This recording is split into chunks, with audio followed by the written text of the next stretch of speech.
Welcome to the Connected and Capable podcast. You are here with Alicia Grogan. I am an occupational therapist and I am also a mom who is living this day in and day out right alongside of those of you that are listening as parents and caregivers. I know we have many therapists and professionals that listen to it. I'm so grateful however you found your way here, that you're open, that you're listening, that you're learning. Listen, I want to say something because I know that, gosh, in this day and age, gosh, that makes me sound old. We just we have so much information at our fingertips. There's so much good in that, but man, it can be really overwhelming too. And it's really interesting because when I started yourkidstable.com back in 2012, I started it because I saw a huge gap and that we didn't have all of this information yet. And I felt like there were so many parents out there struggling and they didn't have these tools around sensory needs, and picky eating was a big one. And there really, because it was 2012, there just really wasn't a lot of people sharing that kind of information. But that has changed. That has changed. There are so many voices. There's so much information. There are so many AI options to put in and, now just ask, oh, hey, what is this? Or like, what should I do? And, is that information helpful or not? I'm sure it is. It is definitely at times, and at other times it's just too much. And so for this podcast, it is so important to me that this is not information or sensory overload for you. And I'm really saying all of this because today's episode is about your regulation. And this is something we're going to be talking about a lot more. For those of you that are members on our Connection Hive, you know that we did a 1 hour kind of guided regulation on this. And, that's in our library. We are going to be putting out a detailed 2 hour workshop on this later this year. But I hear more than anything right now that parents feel like they are drowning in their own dysregulation. And I resonate with that. I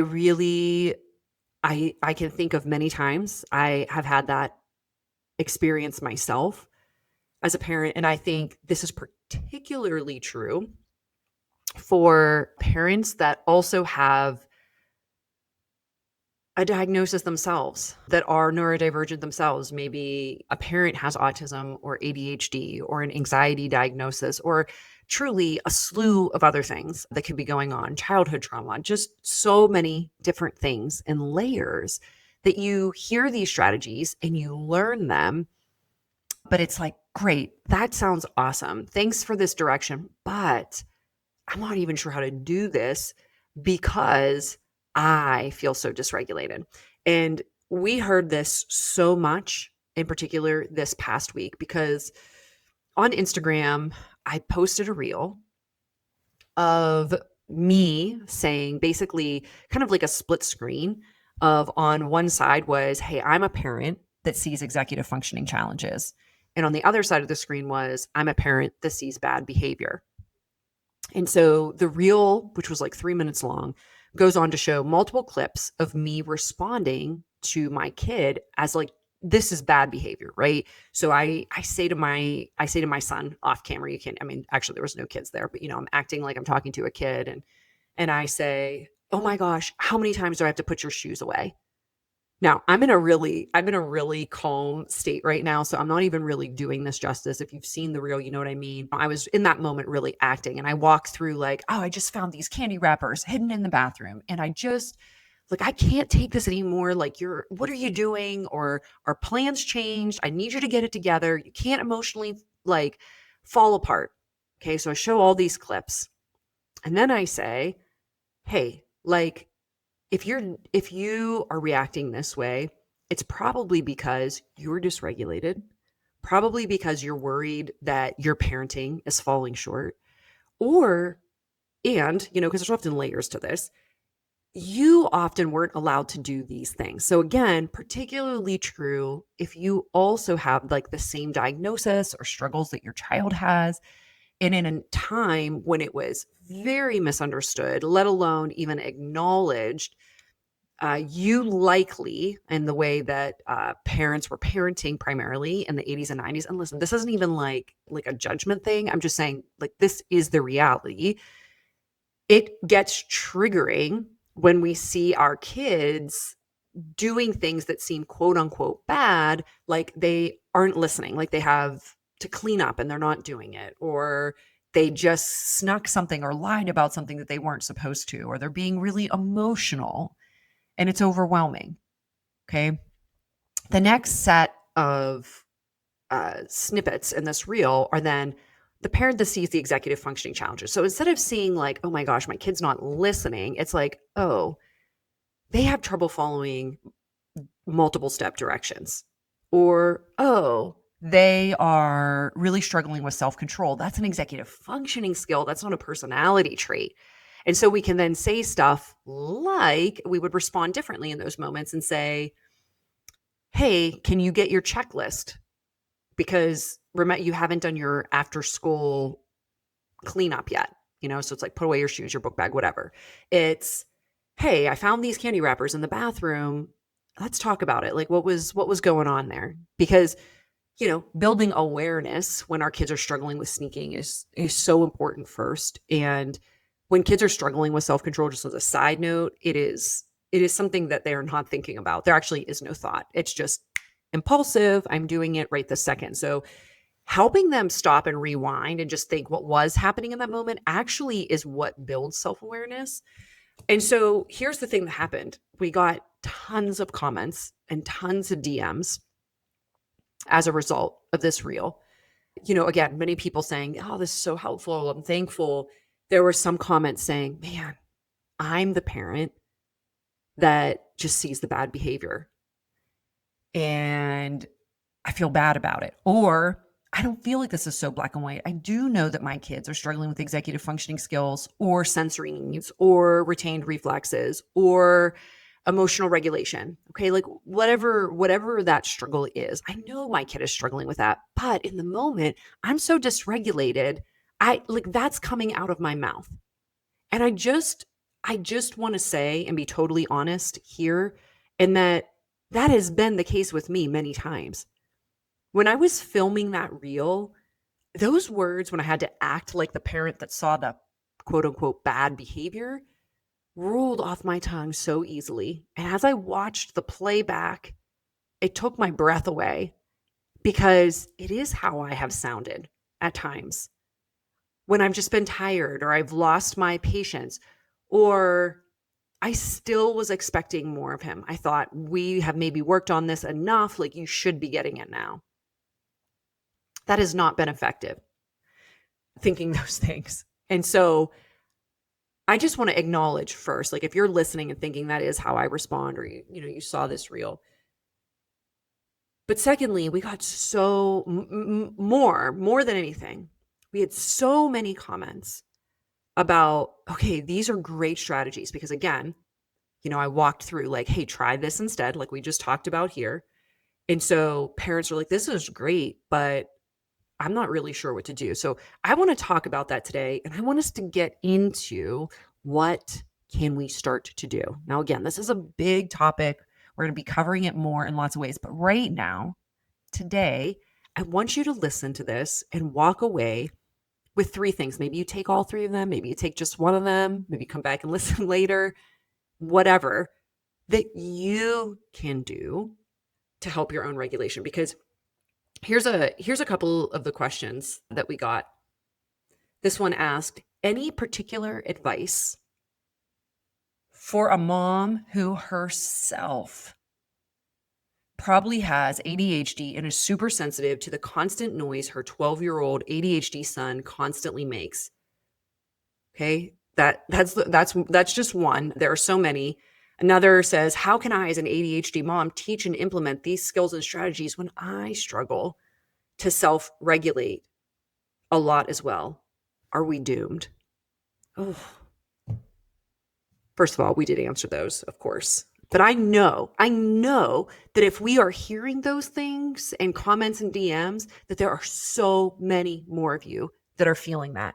You are feeling the weight. You do see information. You probably, if you're scrolling social media anywhere and you are following parent content, you probably are. You're here listening.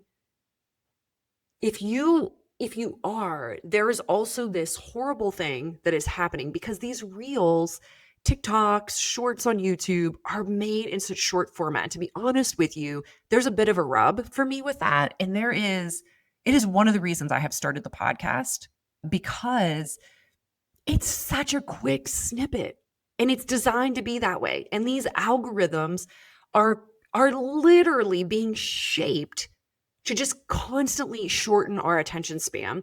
And so we as content creators, if we are not following these rules and kind of putting out these short bites of information, we are not gonna get, you're never gonna see any of these helpful tips.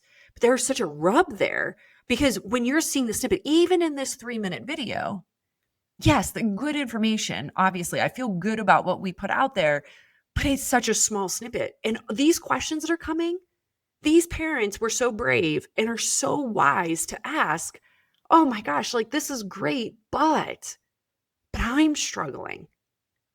And I hear this over and over again. I hear it in our email replies from our newsletter. I even hear it here in our comments on the podcast. And so the question is, what can we do? Okay, so let's walk through 3 steps. We're going to keep it clear. We're going to keep it very, very doable so that you are walking away with a couple of next steps. Is this the whole picture? Is it a perfect plan? Is it all the solutions? No, but it is a beginning. Okay, and if you are a parent that is feeling like you are falling short in some way, or that you do know that your kid has these challenges, but you're in this cycle of frustration all of the time, I want you to know that you are not alone and that it is okay. It is okay. I know that you are doing the best that you can. And so my focus and the way that, any parent that I'm working with in person, in the Connection Hive, is always about what is the next small step. Because that's what we need, especially now more than ever with all of the information. So first little step is noticing when you are dysregulated. That means when your nervous system is out of balance, when it's feeling off. This is usually coupled with feelings of overwhelm, anger, fear, frustration.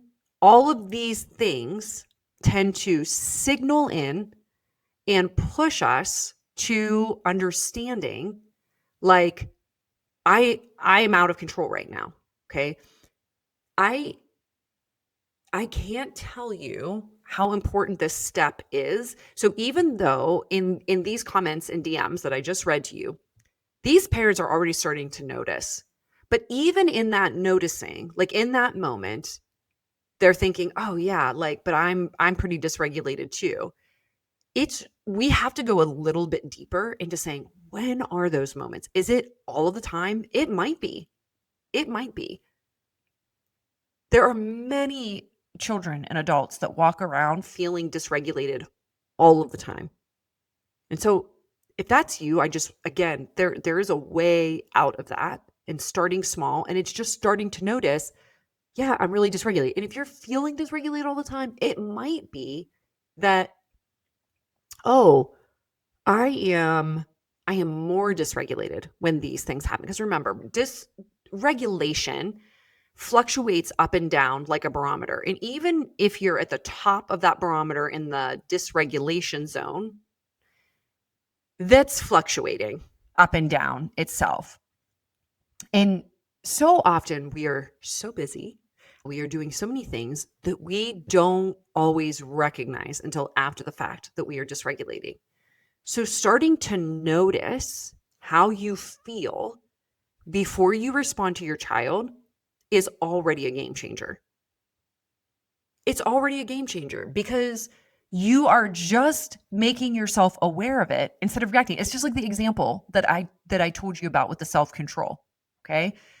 Again, kids will often struggle with self-control when they're dysregulated. Okay? They do things impulsively, particularly when they're doing something they shouldn't be, like they've snuck candy or screen time, when they're not supposed to. There's rules or guidelines or whatever around that. They've done it often because they're feeling dysregulated, and those things give them a dopamine boost. And so there's not a lot of thought. It's like, I need a piece of candy because that's going to make me feel better. I'm taking it. Mom's not looking. I'm bored and like crawling out of my skin. Like, I'm just going to steal this tablet.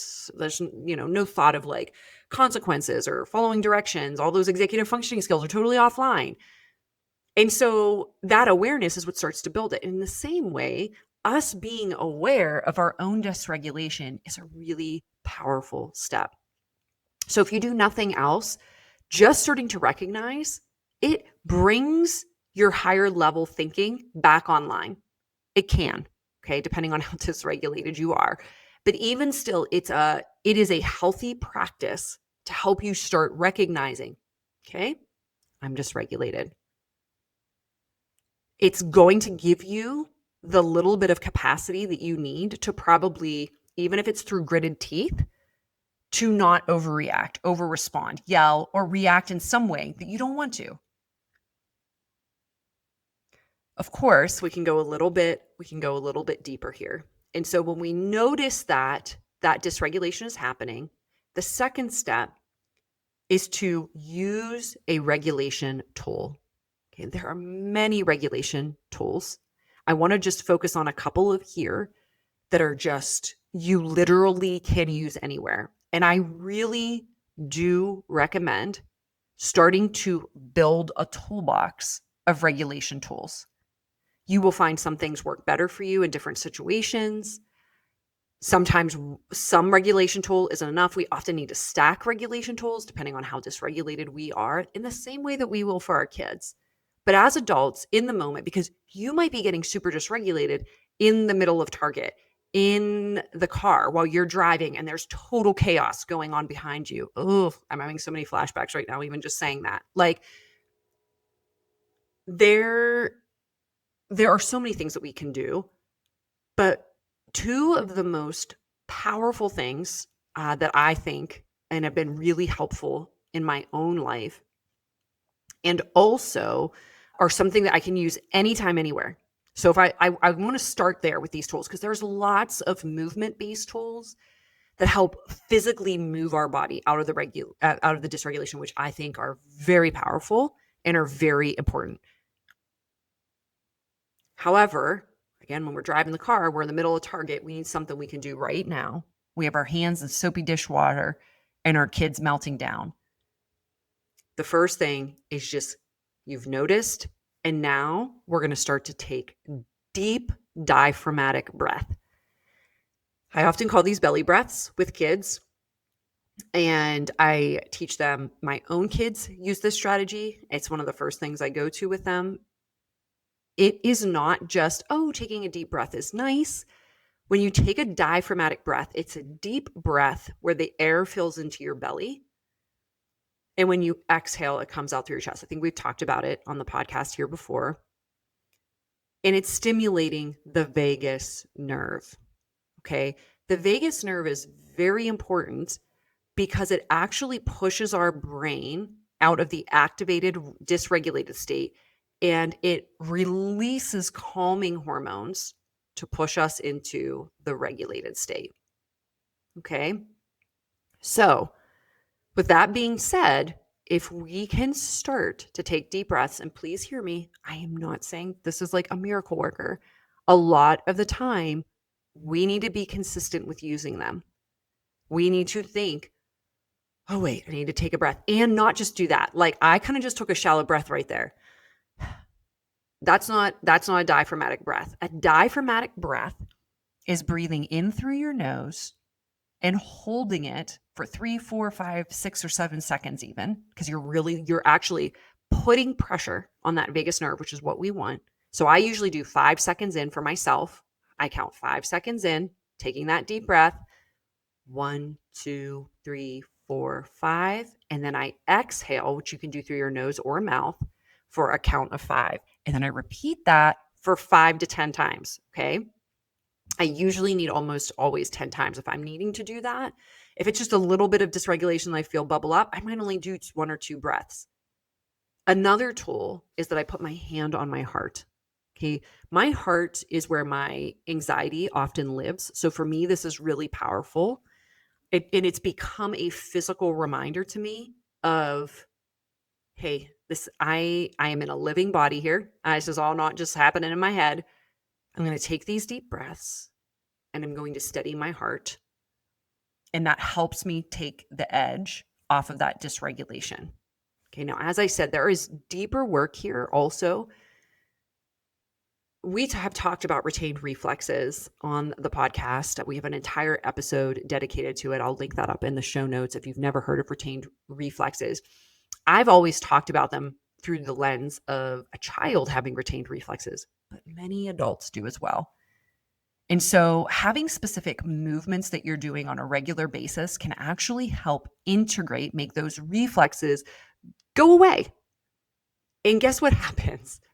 Your chronic dysregulation starts to often go down if it's caused by retained reflexes. And many neurodivergent individuals, adults and kids, have retained reflexes. So it's always one of the things that I want to consider. It's always one of the things I want to look at when I'm thinking about deeper work. And of course, other supports as well, right? Seeing a therapist, if that's an option for you, doing work to help you process and move through your own stuff. If you have kids that are like full-time, you don't even know when to get that in. I hear you.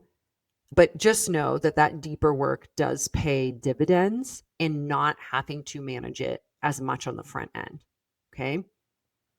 So moving on to step 3, so far we have number 1, notice our dysregulation. Number 2, use a tool. And really this step is 2-parter, right? Because I'm also talking about building tools in your toolbox. And the third one is to fill your cup. Okay. This is setting aside intentional time with something that makes you feel good. And I'm going to challenge you that it not be social media related, even if you are likely getting dopamine hits, if you're a social media user. And again, that's great. There's no, I'm not trying to say you should never be on social media, but sometimes we go to that. And if that's a coping strategy in a tough moment, okay, that's fine. But what I'm talking about is setting aside separate time to intentionally fill your cup. So this might be setting aside 5 minutes in the morning, in the evening, before the kids get off the bus when they come home, whatever that is. And even if every day is if you're like, oh my gosh, I can't do that every day. Okay. When is it then? Is it a couple of times a week that you can set aside some time? And again, I'm just talking about 5 minutes here. Is it sitting in the sun? Okay. Getting a big dose of vitamin D? Is it flipping through a magazine, having a cup of tea or coffee and just really sitting down and enjoying it? Is it taking a walk? Is it connecting with a friend? All of these things that I just mentioned are universally regulating to most people. You may have your own thing. It might exercise in any form, yoga, running, HIIT workouts, whatever, all can be super regulating. Having a dance party, one of my personal favorites, even by myself, because I love to dance. So, and I know that one is not on everybody's list, but it is what are the things that I am doing to lower my dysregulation baseline? Or you may not be somebody that is in dysregulation all of the time, but even those moments of regulation, remember, it's this barometer that's going up and down. If we carve out 5 minutes here and there, it's going to help bring it down. Again, we have so much coming at us all the time, so much distraction, so much information that it keeps us on high alert in this kind of go, go, go, go, go, go, process, process, process, process. And we just need to stop sometimes. And I'm talking to myself too. Know that is a message that I am trying to give myself, even today, even in this moment, and the things that are happening in my own life. It's to stop, it's to slow down, and it's to just think about filling your own cup. Because remember, when you put your own oxygen mask on first, then you can help others get their own oxygen mask on too. And really, we've talked about co-regulation on this podcast. Co-regulation is taking our calm and sharing it with our kid. I'll link up that episode below. If that even feels overwhelming, just start here. But like the whole point here is that when we are more regulated, we can then do these strategies. We can use the tools that are actually going to help our child, give them the supports they need because we feel more regulated. And when we're regulated, again, that co-regulation piece, we give them a little bit of our regulation. We keep giving it to them and it affects their regulation. Okay. So like if they're super dysregulated, we can pour our regulation into them. Okay. If we're both dysregulated, it's just like, that dysregulation is just getting shared back and forth and probably making it bigger. Whew. Okay. Okay, friends. It was so good to be with you. I actually just want you right now to just take a deep breath and to know that you are capable and that this doesn't need to look perfect. It's just about the next little step for you. We do have some tools. If you're a visual learner and you would like a printable, we do have 5 regulation tools. That is a printable that is in the show notes that will help you. If you want to go deeper and do that work, we are continuing to build out more parent and caregiver supports in the Connection Hive, which is an awesome space really for parents of uniquely wired kids, where we're doing the work of building that long-term regulation with those tools you can use in the minute and the bigger tools underneath that are really making a difference. It's been so good to be with you. Would love to hear from you. If you have a question, let us know. You might hear it next time on the next podcast.